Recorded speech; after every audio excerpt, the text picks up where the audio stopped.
Thank you for joining me for lesson 179 of our daily study through Sefer HaMitzvos.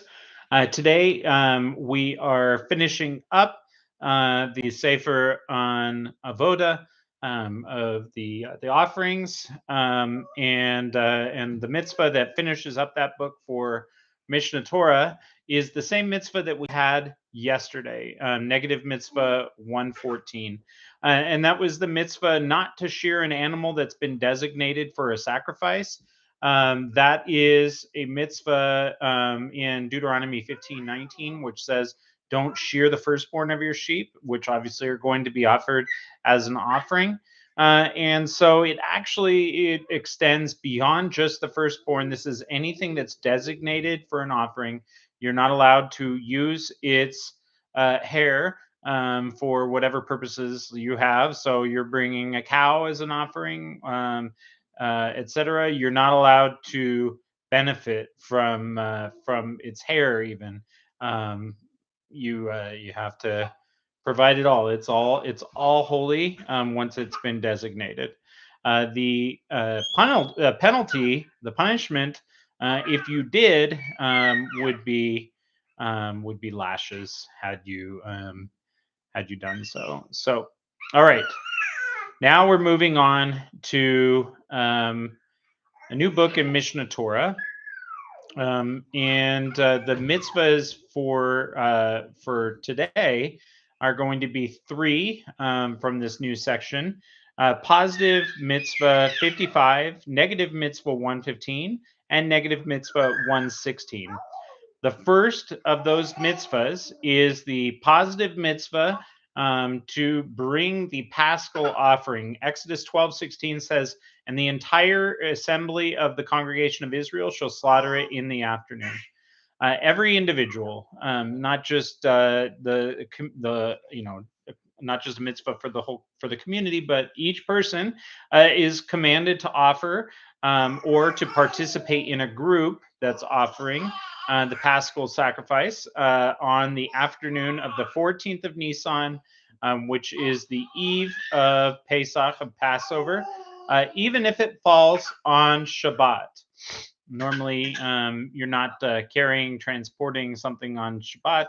Um, uh, in any case, there's definitely rules and things to consider on that.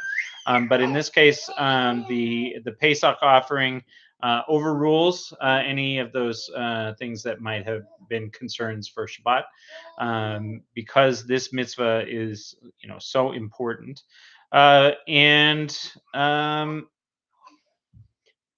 So that is the mitzvah to bring the Pesach offering, to make that, and you could actually register to be part of a group that was going to be offering it. So, um, uh, you could have your chavurah, your fellowship, that it's all going to be partaking of the one offering. In which case, one offering would be taken for everyone, as long as everyone has registered for that. And you couldn't just jump in on somebody's meal last minute.